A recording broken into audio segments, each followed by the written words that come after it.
And the troubling thing to us, Reverend Al, is not only is what is going on in California, Stephon, it's what's going on in America.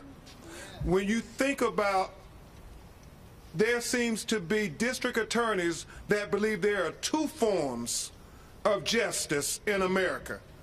What do I mean? We saw firsthand from this district attorney in Sacramento, when a black person is accused of killing someone, they do everything in their power to justify charging them, locking them up, and throwing away the key.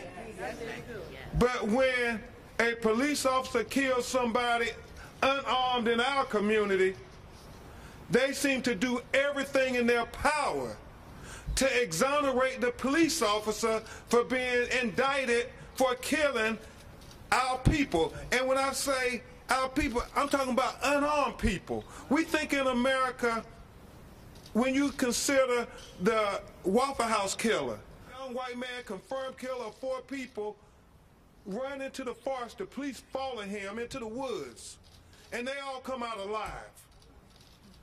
You think about in Parkland, Florida, young white man killed 17 people, shot another 17. A confirmed mass murderer. The police follow him for hours. They take him alive. And then, Reverend Al, we remember in Charleston, South Carolina, young white man killed 9 of the most innocent people you will ever find in that church. The police not only follow him and take him alive, but then they take him to Burger King. But yet, when Stephon Clark is running in his grandmother's backyard unarmed, they shoot first, ask questions later. And just for the record, Stephon Clark didn't kill anybody. For the record. And so we have to deal with these two forms of justice that district attorneys all over America, all across America, seem to impose. And our people see it firsthand. We see what happens. It doesn't matter what they say about equal justice and fairness. We see the results firsthand every time. And that's why we stand firmly with Assemblywoman Shirley Weber with Assembly Bill 392.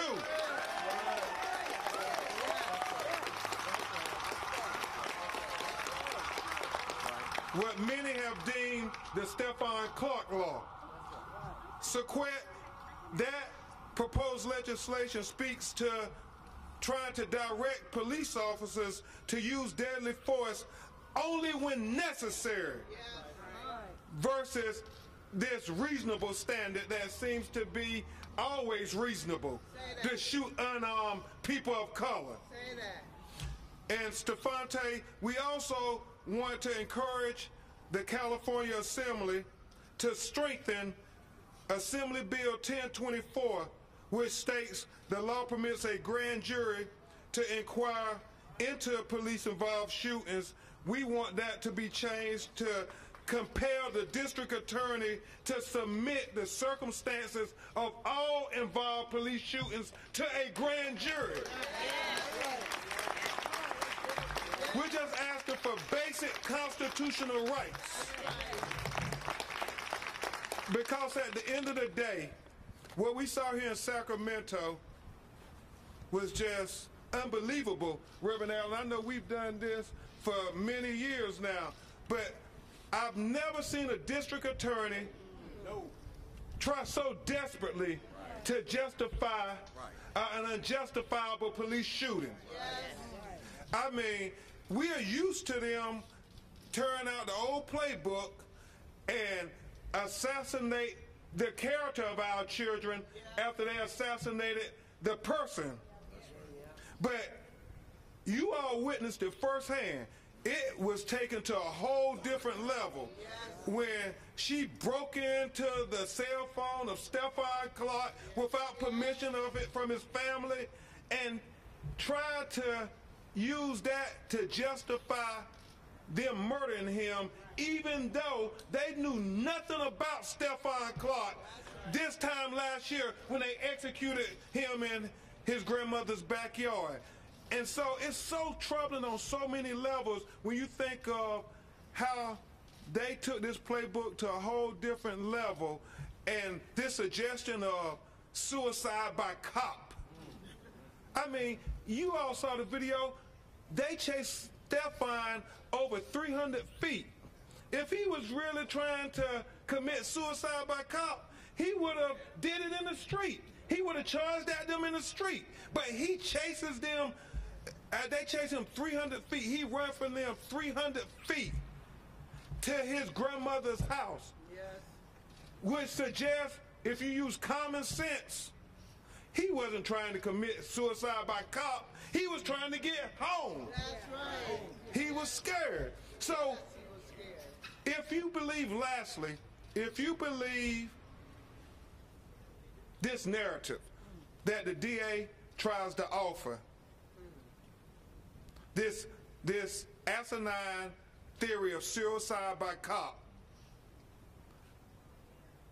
then all 8 bullets should be in his front.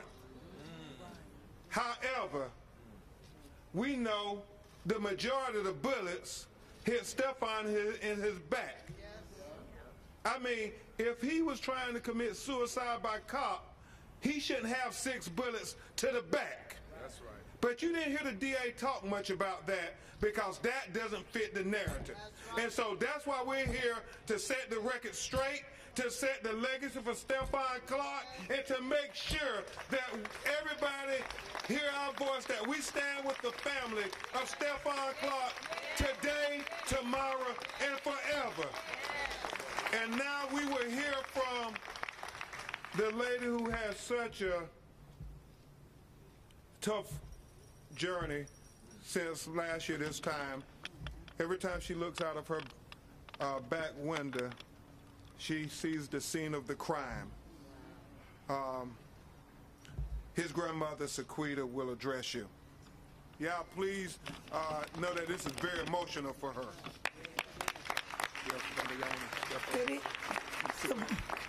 Good morning, everyone. Giving God the praise. I want to say I want justice, and I don't want my grandson's name, Stephon Clark's name, to be in vain.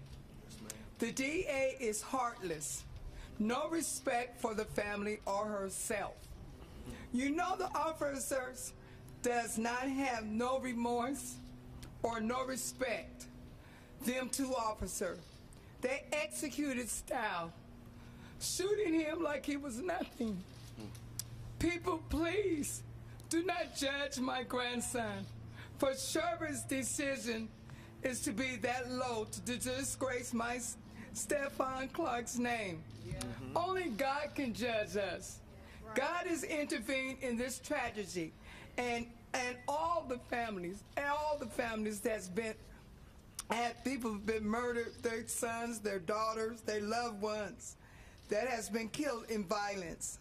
Let's march peacefully because they want us to act ugly. Let's stand tall and proud, because we will get justice one day for all our loved ones, and God bless you all. Thank you. And now you will hear from his mother, Sequita. It is very important to me that all conversations surrounding my son are grounded in what's most important: justice and accountability. If we are to achieve justice for Stephon Clark and the Clark family, we must stay focused on the relevant facts of the case. He was executed for an alleged misdemeanor charge. The officers, Mercadale and Robinette, chose to use non-lethal tactics as a secondary choice. There was no weapon present.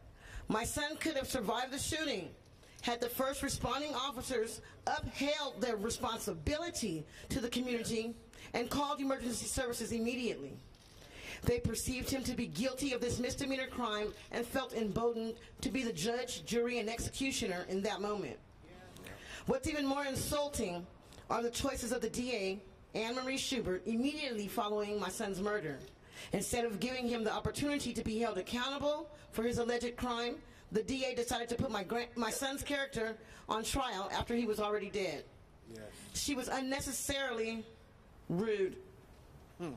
She unnecessarily defamed his character, and with the relevant details from 2 days prior, instead of scrutinizing the choices and tactics the officers used in that moment. Yes. She has seen 30 cases of officer-involved shootings since she took her seat in 2014, and she has not held any officer accountable. My Lord. Primarily because they line her pockets with donations. Yeah. Our family is heartbroken, and she chose to be callous and unfocused on justice in her investigation. Because of the irresponsible actions of the DA and the DOJ, we have chosen to take justice into our own hands and communities by celebrating our son, father, friend, and family member during the Stephon Clark Legacy Weekend. Thank you all.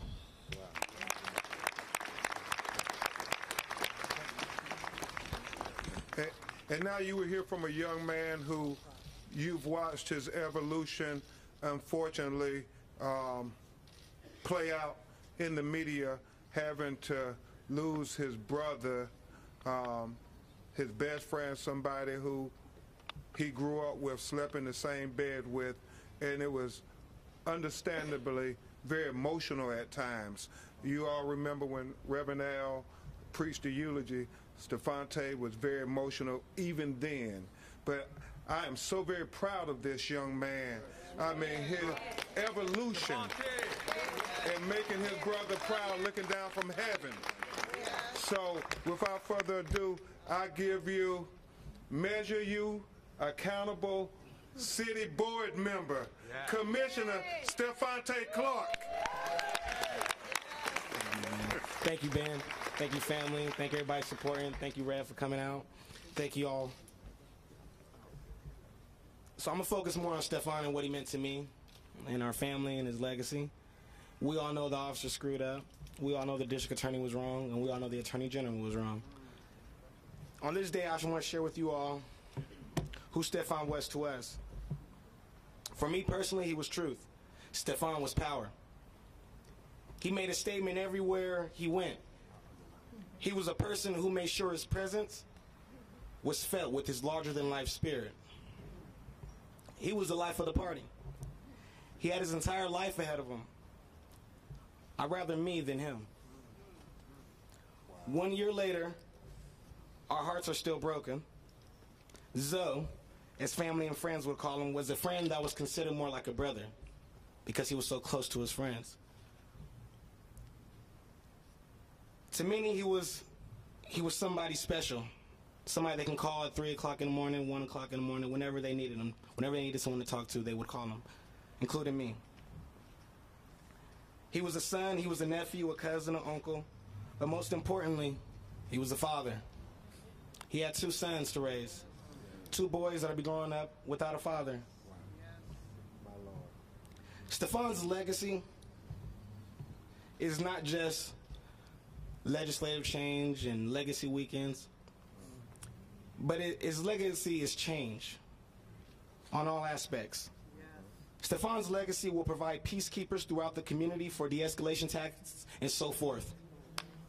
The police have failed us. Stephon's legacy will bring awareness to ending senseless gun violence from here in Sacramento across the nation. Stephon's legacy will help bridge the gap between individuals in at-risk communities and law enforcement. Yes, yes. Stephon's legacy will create libraries, museums, resource centers, recreational centers for at-risk youth of all races who wish to turn their lives around in a positive way. Yes, yes. Yeah, as well as scholarship programs and grants. Stephon Clark will never die. His name will live on for generations and generations and generations and generations and generations, generation. You guys get it. Stephon Clark legacy is not only his children and his family, but all of you. His community, his love, his legislative change, it's so much more. He was bettering himself. He was growing into adulthood. He is not perfect, and neither are any of you. That's right. True. So, I'm going to wrap that up right there. I ain't going to do no chanting for right now. Or should I? Say his name. Say his name. Stephon Clark. Stephon Clark. Louder. Louder. All right.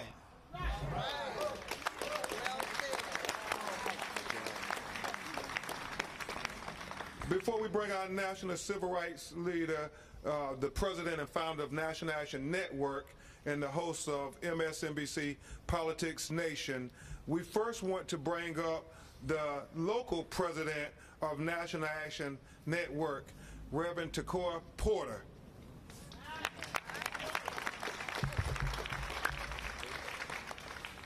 Well, we are glad to have you with us today to support this family. And as a resident citizen of this great city of Sacramento, and that of a resident of the Meadowview community, I want to say that this tragedy not only hurt the family, but it did impact the Meadowview community. We are not a criminal community. We are not a den of thieves that deserve this type of treatment. And so we stand here today first saying, acknowledging that the Meadowview community has the right to be able to be policed as well as those communities that are in Rockland and El Dorado Hills, in Roseville, all over Sacramento. We have the right for fair policing. Fair policing. Now, I want to thank the Clark family for choosing to go high when they have every right to go low. They have every right to tell everybody to burn this city down, but they are standing up for peace. They're seeking justice. They're calling for accountability. We need accountability in Sacramento, and we need accountability for all of our communities of colors all across this nation. For we all are Stephon Clark.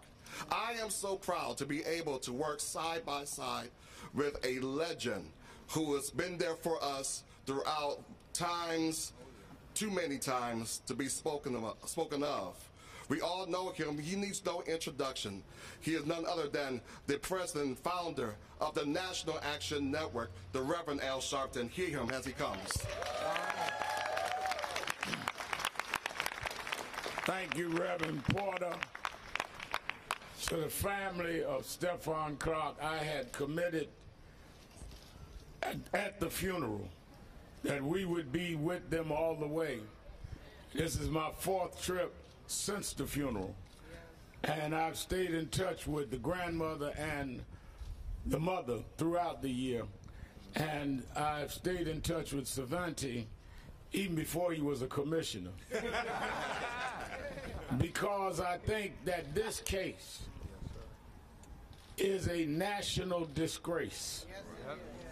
Because what the DA has done is say that police have the right, based on their imagination, to use deadly force. Not that there was anywhere on the tape that there was a gesture that he was getting ready to shoot something, but because they thought, which is your imagination, they thought it was a gun. You can shoot multiple times, 6 of which was not even in the front. That is a threat to all of the young people in this city.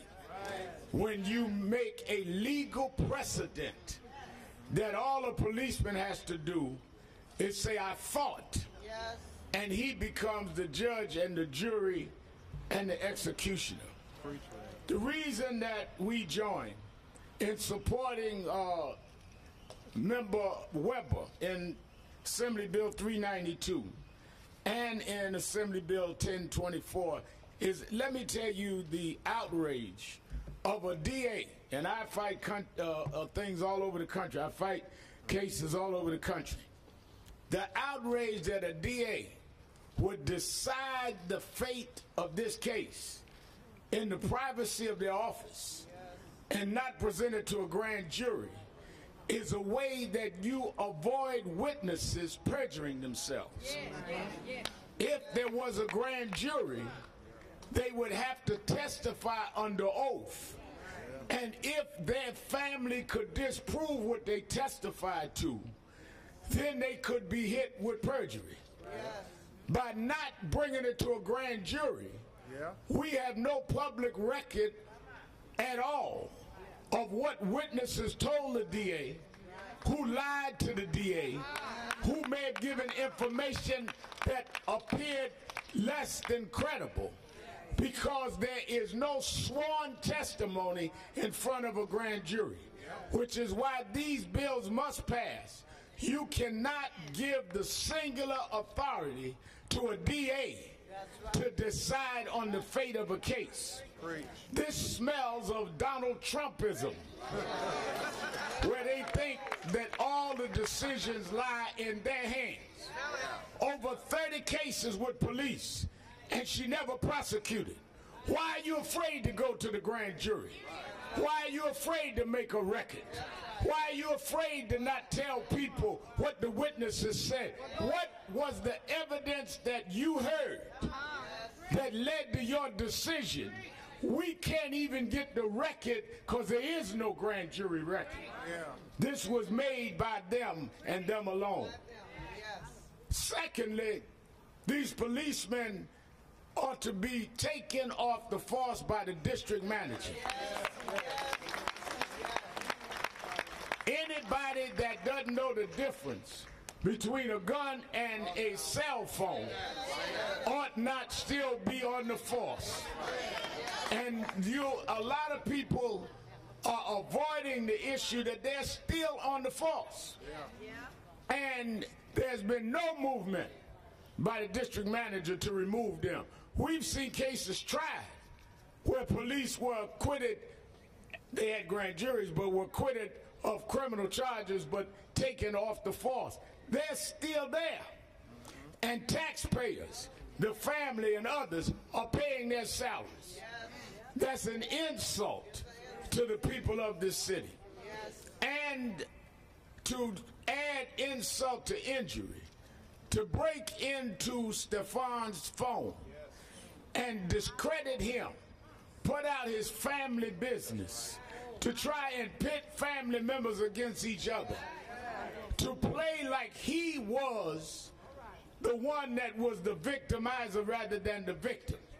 You didn't go into the policemen's phones. You didn't dig up if they had a bad experience at home before they shot. Stephon didn't shoot nobody.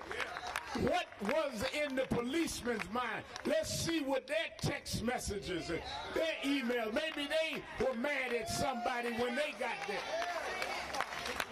Amen. How do you investigate the victim and don't investigate the victimizer? Lastly, the reporter asked me about a lot of the young people that are supporting this family from day one. And they said, well, they went and stood in front of a ball game or marched on a bridge. So what do you think about that, Reverend? I said, maybe they read Martin Luther King. Non-violent civil disobedience is what Martin Luther King taught us. And if you want to persecute and prosecute those young nonviolent activists, then stop celebrating Dr. King Day in the city of Sacramento.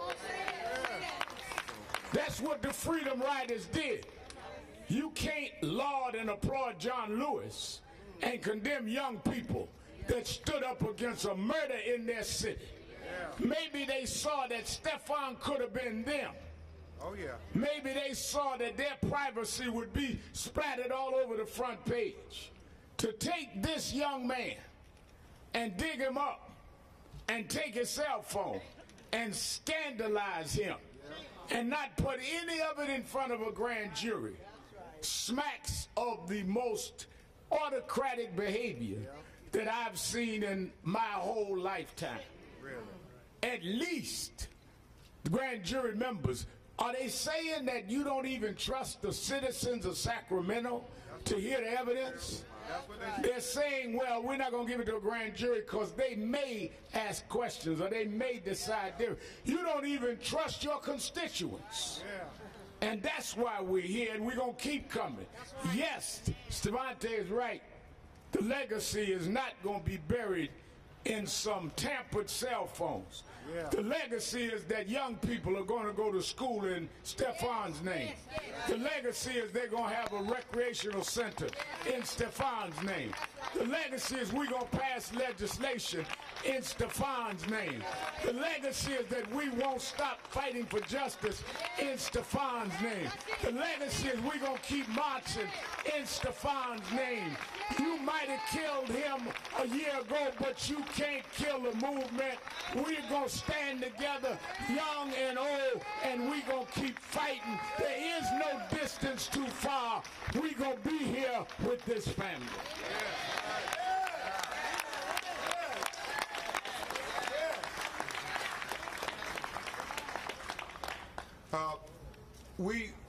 We'll take just a few questions, and then the family is inviting everybody to Genesis. And the family especially want to thank Miss Jackie, Miss Yolanda from Black Child Legacy Foundation, who've been standing with the family.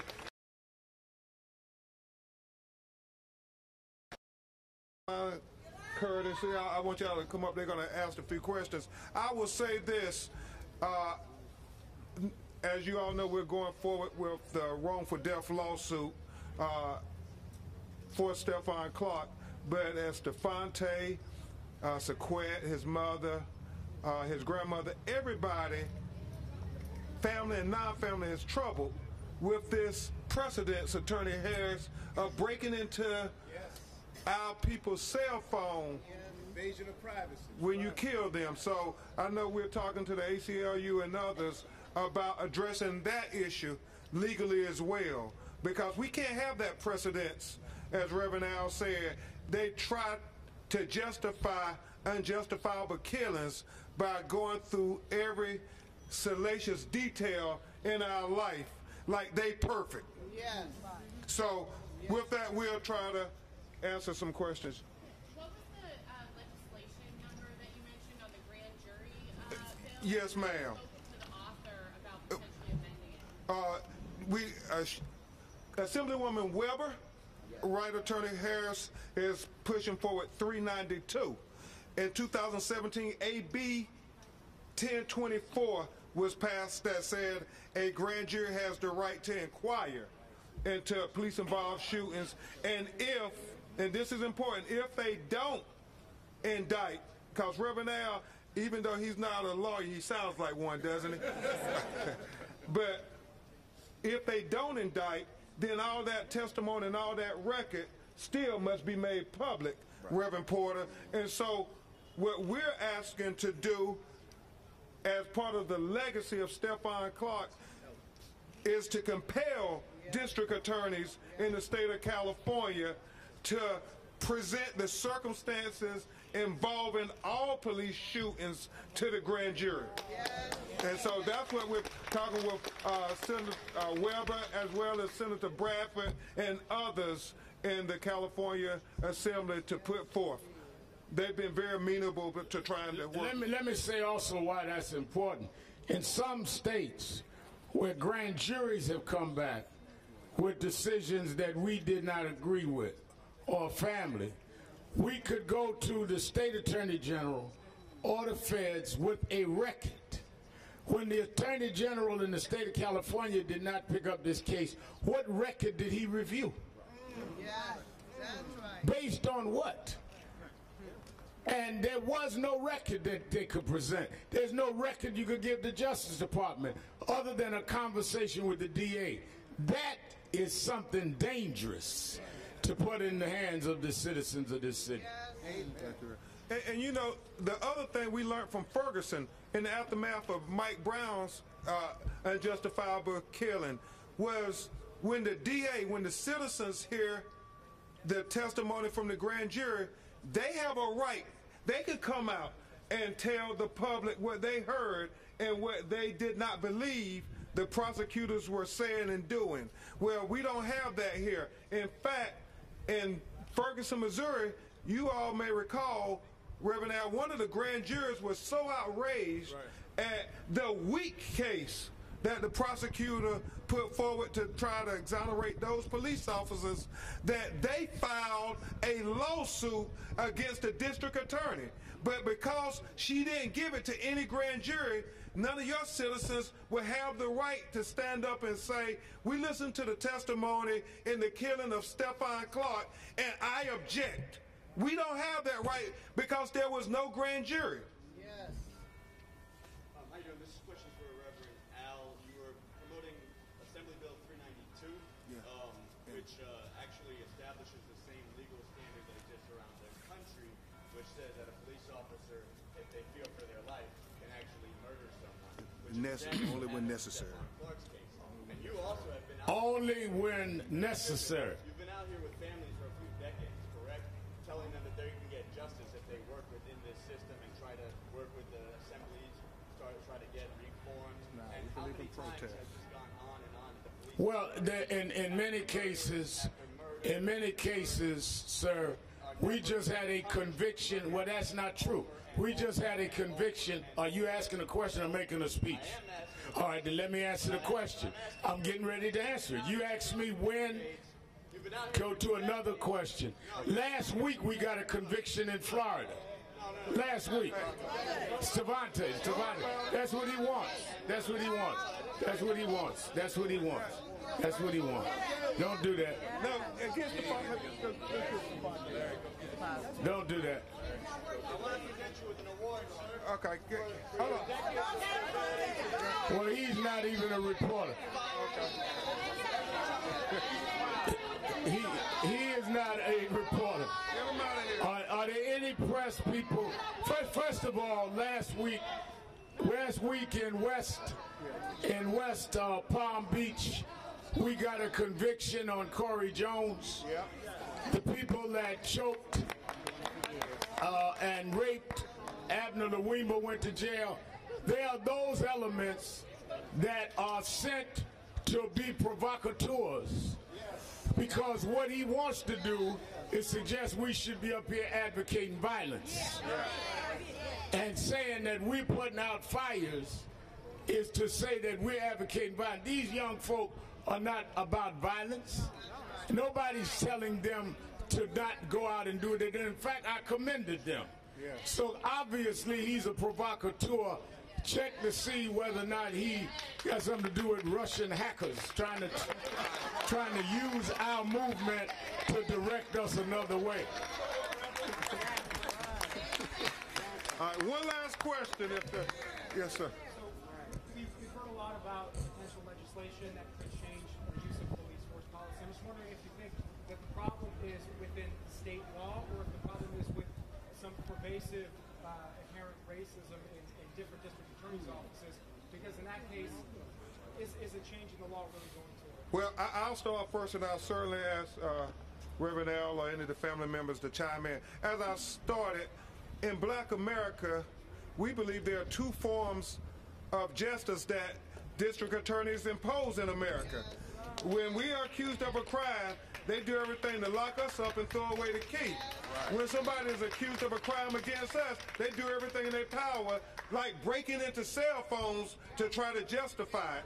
And so if Stephon's legacy means anything, it is that we have to fight for equal justice for all Americans. Stephon Clark was an American citizen who had every constitutional right and protection that any other American had. That is, from the moment the police approached him to the moment when that DA came and crucified his character. I mean, we've never seen anything like what she did. You talking about character assassination on a whole different level. We saw it with Trayvon, we saw it with Eric Gardner, but here, what she did, it was as offensive as anything I've ever seen in my life.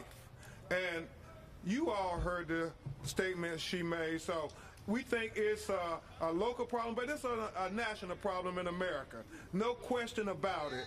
They shoot first, ask questions later, and many times our children haven't killed anybody.